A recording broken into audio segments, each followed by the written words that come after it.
Bismillahirrahmanirrahim. Assalamualaikum warahmatullahi wabarakatuh. Waalaikumsalam warahmatullahi wabarakatuh.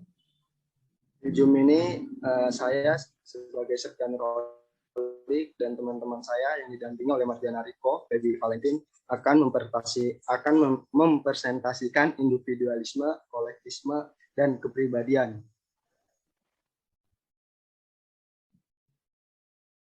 Langsung aja kita buka dengan membaca Bismillahirrahmanirrahim. Bismillahirrahmanirrahim.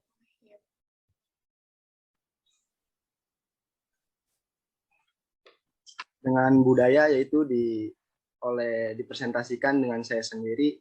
Budaya salah satu cara untuk berpikir tentang budaya adalah bagi masyarakat seperti ingatan pada individu Klukon 1945. Klukon membagi sistem budaya menjadi 7 unsur budaya, yaitu bahasa, sistem pengetahuan, sistem organisasi sosial, sistem peralatan hidup, dan teknologi sistem ekonomi. Dan pencerahan hidup, sistem religi, serta kesenian. Tradis berpendapat bahwa orang-orang dalam budaya individualis seperti Eropa, Utara dan Barat, Amerika, simple, probabilitas tinggi, unsur-unsur diri pribadi, orang dari budaya kolektif seperti Asia, Afrika, dan Amerika Selatan cenderung mengambil sampel elemen dari kolektif. Tradis sebagai contoh kebudayaan individualis di Amerika berbeda dengan kebudayaan individualis di Swedia.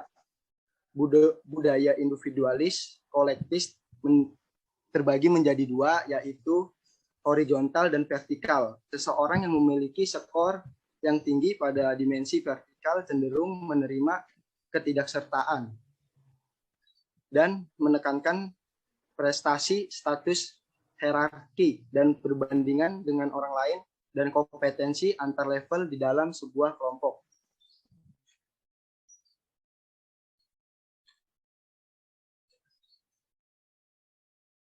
Kepribadian 1995 mendefinisikan kepribadian sebagai pola karakteristik pemikiran, emosi, dan perilaku individu bersama dengan mekanisme psikologis tersembunyi atau tidak di balik pola-pola itu.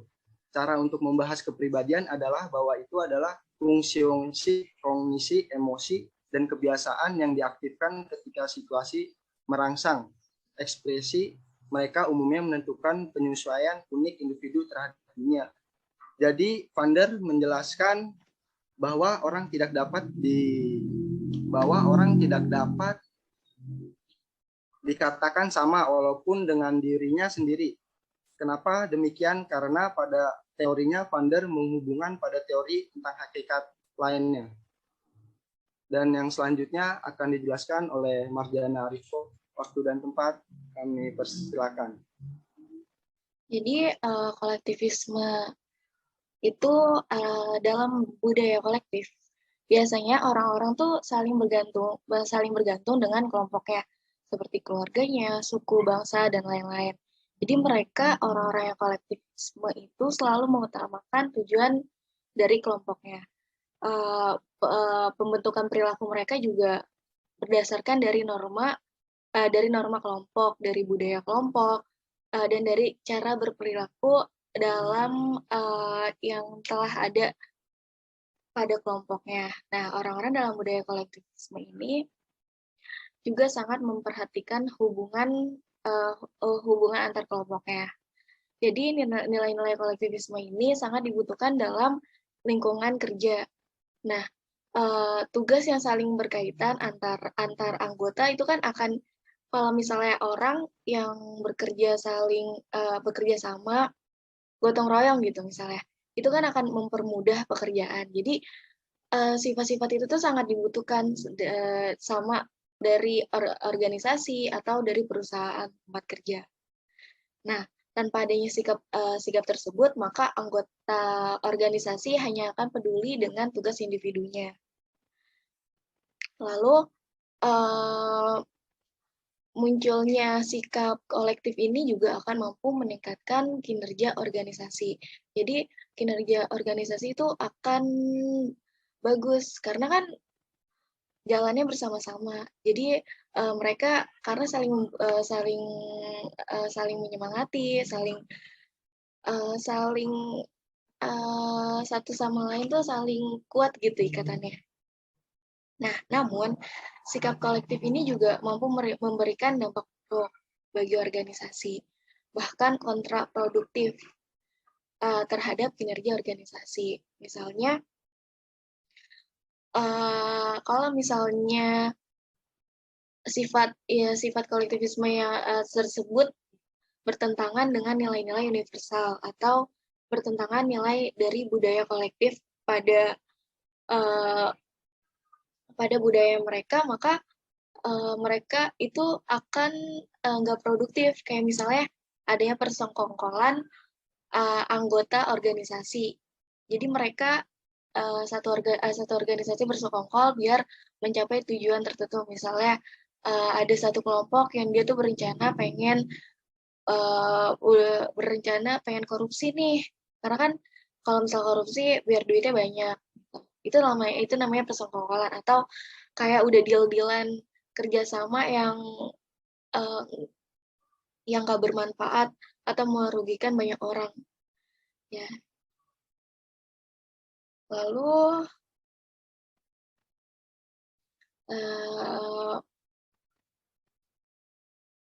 nah, jika nilai kolektif seperti itu berlaku atau menjadi nilai-nilai yang dipaksakan bagi anggotanya, maka itu akan memunculkan konflik antar anggota. Kalau misalnya nilai-nilai kolektivisme ini berarah ke arah negatif, maka nanti yang ada anggota-anggotanya bakal berantem satu sama lain.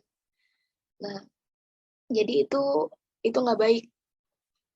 Tapi pada umumnya nilai-nilai kolektif ini sejalan dengan nilai-nilai universal atau sejalan dengan budaya-budaya mereka yang ada pada mereka, seperti sikap membantu, saling tolong-menolong, setia kawanan, kebersamaan, toleransi, itu kan juga termasuk contoh dari nilai-nilai kolektif yang sangat dibutuhkan pada lingkungan kerja maupun lingkungan yang ada di rumah. Nah, keberadaan sifat ini itu akan menjaga hubungan interpersonal antar anggotanya. Nah, untuk diperlukan sifat ini ya berarti harus saling kerjasama, harus saling membangun feel satu sama lain. Nah, yang bertentangan dengan nilai-nilai kolektif adalah nilai-nilai individualis. Nah, nilai-nilai individualis ini akan disampaikan oleh Feby. Padanya dipersilahkan.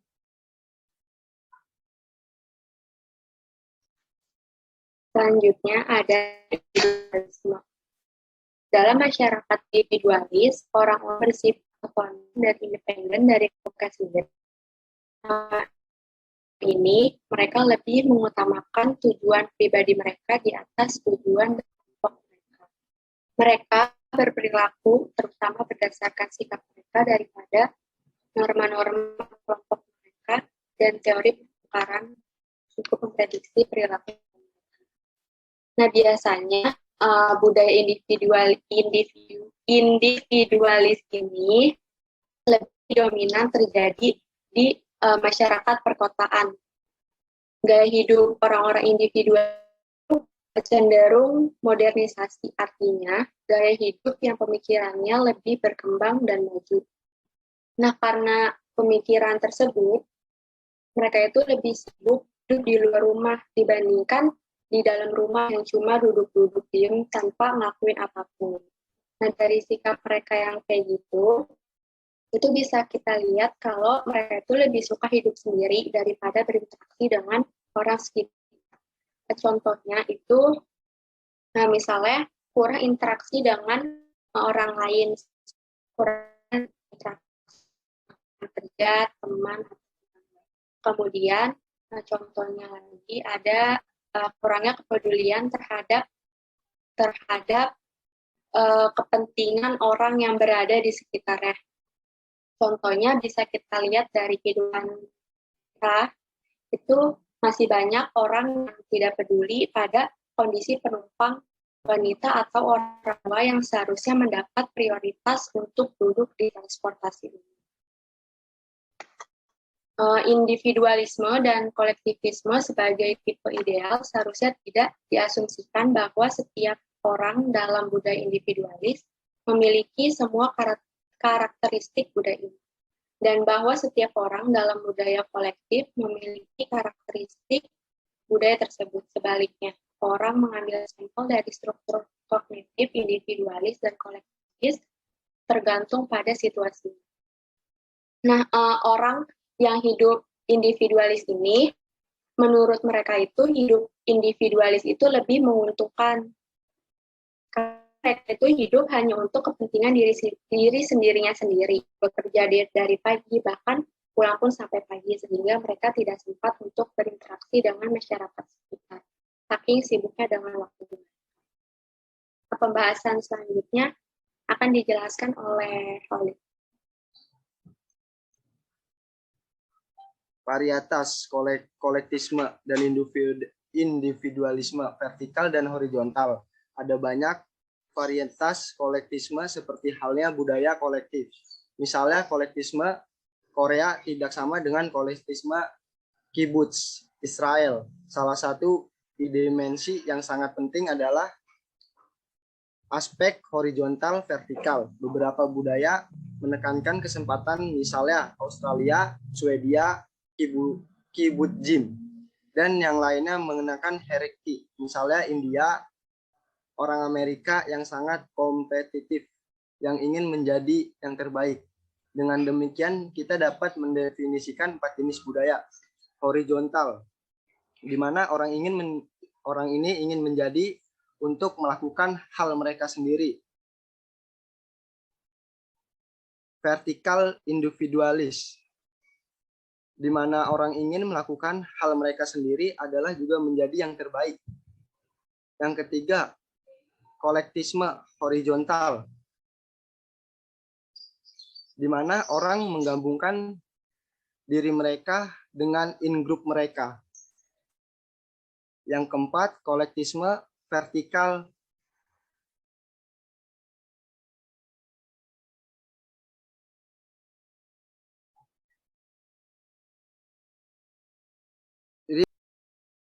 di mana orang tunduk pada otoritas in-group dan rela mengorbankan diri untuk in-group mereka. Berpendapat bahwa selain dimensi vertikal horizontal, ada banyak dimensi lain yang mendefinisikan varietas individualisme dan kolektisme yang berbeda. Selanjutnya dibaca oleh Marjana Arifko. Pada tahun 1999, Grip, Karch, Katigbak, dan Reyes itu meneliti ciri-ciri kepribadian, nilai-nilai, dan suasana hati siswa yang digambarkan sendiri dalam budaya individualis atau di Amerika Serikat dan budaya kolektivis di Filipina. Jadi mereka tuh memperkirakan bahwa si sampel Filipina ini selalu menilai kalau misalnya diri mereka tuh rendah dibanding sampel dari Amerika Serikat. Jadi Amerika Serikat itu sifatnya itu lebih individualis atau yang lebih mandiri, mencari kesenangan, ketegasan, kreativitas, rasa ingin tahu, daya saing, keyakinan diri, efisiensi, inisiatif, dan keterus-terangan. Nah, lebih tingkat pada sifat kolektivis ini lebih ke perhatian, rasa hormat, kerendah hatian, dan rasa ketaatan, kepribadian, tingkat timbal balik, pengorbanan diri, keamanan, tradisionalisme, konformitas, dan kerjasama. Jadi ternyata si warga Filipina ini lebih bersifat kolektivis Sedangkan warga Amerika Serikat berarti ke arah yang sifat individualis. Nah, dari data umumnya ini mendukung perbedaan pada sifat individualis, tetapi tidak ada perbedaan yang signifikan secara statistik pada sifat kolektivis. Selanjutnya, kepada Feby, dipersilahkan. Menurut Triandis, 1995, orang-orang dalam budaya kolektivis ini agak malu ketika mereka harus memasuki kelompok baru. Sedangkan orang-orang yang berasal dari budaya individualis, mereka itu lebih terampil dalam memasuki kelompok baru dan dalam berurusan dengan orang lain dengan cara yang dangkal, seperti di pesta cocktail. Nah, selama berkomunikasi, mereka yang berasal dari budaya kolektivis ini memberikan banyak perhatian kepada konteks, yaitu bagaimana sesuatu dikatakan. Sedangkan orang yang berasal dari budaya individualis, mereka lebih memperhatikan konteks, yaitu apa yang dikatakan. Budaya kolektivis berbeda dari budaya individualis dalam pengertian moralitas yang ditekankan. Menurut Rosin, Imada, dan Haid 1999, ada 3 kode moral, yaitu komunitas, otonomi, dan ketuhanan. Dari dua kode pertama ini sangat penting dalam budaya kolektivis dan individualis. Nah, dari masing-masing kode tersebut, mereka membangkitkan emosi yang berbeda-beda. Nah, pada kode komunitas ini dapat menimbulkan penghinaan. Pada kode otonomi, misalnya hak individu, dapat menimbulkan kemarahan. Sedangkan pada kode ketuhanan yang berarti kemurnian dan kesucian, menimbulkan rasa tidak suka. Jadi kesimpulan dari presentasi kelompok kami adalah orang-orang dalam budaya kolektivis ini melihat diri mereka itu sebagai seorang yang saling bergantung dengan kelompok mereka, yang menyediakan mereka lingkungan sosial yang stabil. Jadi mereka tuh harus menyesuaikan dengan lingkungan mereka. Jadi kepribadian mereka ini fleksibel dan ciri-ciri kepribadian mereka ini tidak begitu jelas dibanding orang-orang dalam budaya individualis, melihat diri mereka ini sebagai stabil dan lingkungan sosialnya ini dapat berubah, sehingga mereka cenderung membentuk lingkungan sosial agar sesuai dengan kepribadian mereka. Karena kepribadian mereka memiliki basis genetik maupun lingkungan. Jadi ketika di masa depan kita menelusuri hubungan antara gen dan kepribadian, kita mungkin menemukan hubungan yang lebih jelas dalam budaya individualis daripada budaya kolektif. Saya kembalikan lagi kepada Holik, kepadanya. Baik, terima kasih teman-teman. Sekian presentasi kami yang bisa kami sampaikan dengan teman-teman saya. Apabila ada kekurangan, mohon dimaklumi karena kita masih sama-sama belajar.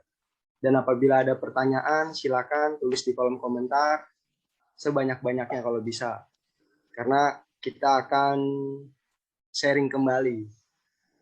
Cukup sekian dari kami. Wassalamualaikum warahmatullahi wabarakatuh.